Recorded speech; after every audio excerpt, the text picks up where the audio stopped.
हसन जंगल में गहराई तक जाता है, प्रकृति की दुनिया का एक मूक दर्शक।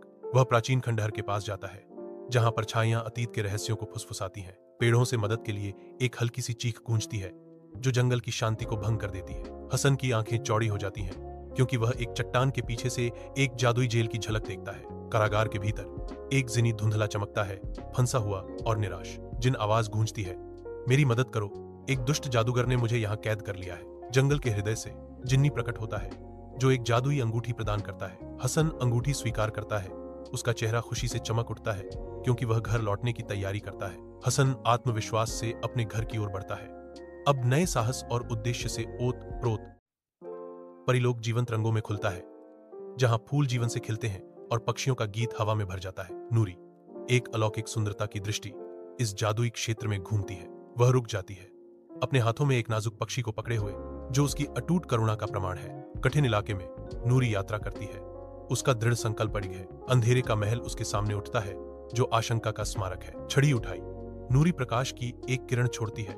अज्ञात में साहसपूर्वक कदम रखती है। अंधेरे किले के दिल में नूरी अडिग खड़ी है, जो धुंधले निराशा से भरी वातावरण के खिलाफ उम्मीद की किरण है। सत्य, साहस और प्रेम के साथ नूरी अंधेरे का सामना करती है, जादूगर के जादू को चुनौती देती है। नूरी अंधेरे के जादू को हरा देती है और सूरज को मुक्त करती है। फेयरलैंड में प्रकाश और खुशी वापस लाती है। जीवंत पड़ोस के बीच अली हंसता है और अपने दोस्तों के साथ खेलता है। उनकी खुशी गलियों में गूंजती है। अली के व्यवहार में एक सूक्ष्म बदलाव जैसे ही वह फुसफुसाता है, उसकी आंखें शरारत से चमकती हैं। शिकायतों के उठने पर धूप वाले दृश्य पर एक छाया पड़ती है। पड़ोस के बच्चों की आवाजें एक साथ उठती हैं। आवाजों का एक कोरस उठता है। चोरी के उनके आरोप एक बार बेफिक्र माहौल में एक दृश्य तनाव पैदा करते हैं। मंद होती शाम की रोशनी में अली कसाई की दुकान में प्रवेश करता है। हवा लोहे की धातु की गंध और लटकते मांस के दृश्य से भरी हुई है। अली आगे बढ़ता है, साफ सुथरा चिकन काउंटर पर रखता है। मुझे चाहिए कि तुम मेरे लिए इस चिकन का वध करो। कसाई चिकन को देखता है। एक अप्राकृतिक सफाई उसकी संदेह को भड़काती है। उसके दिमाग में एक मूक अलार्म बज रहा है। कसाई के चेहरे पर झिझक छा जाती है, क्योंकि वह बड़बड़ाता है, कुछ ठीक नहीं है। अवरोध।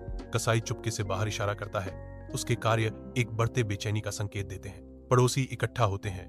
जिज्ञासा और चिंता उनके चेहरों पर अंकित होती है, क्योंकि दुकान फुसफुसाहट भरी प्रत्याशा का केंद्र बन जाती है। पंचायत घर में बुजुर्ग अली का सामना करते हुए माहौल तनाव से भर जाता है। टिमटिमाती लालटेन लंबी छाया डालती हैं, जो परंपरा और अपेक्षा के भार को बढ़ाती हैं। अली खड़ा है, सिर झुका हुआ पश्चाताप में, जैसा कि एल्डर घोषणा करता है, अली, तुम्हारे कार्यों के परिणाम है, तुम्हें अपनी गलती का प्रायश्चित करना होगा। बुजुर्ग आगे बढ़ते हैं, फैसला सुनाते हुए, हम आपको 1 महीने के लिए पड़ोस की सफाई करने और उन सभी से माफी मांगने की सजा सुनाते हैं जिनसे आपने गलत किया है। अली अपनी किस्मत स्वीकार करते हैं, ईमानदारी से कहते हैं, मैं अपनी सजा स्वीकार करता हूं, मैं सुधार करने के लिए हर संभव प्रयास करूंगा। अली पर जिम्मेदारी का बोझ आ जाता है, क्योंकि वह अपने समुदाय की प्रायश्चित की मांग को स्वीकार करता है।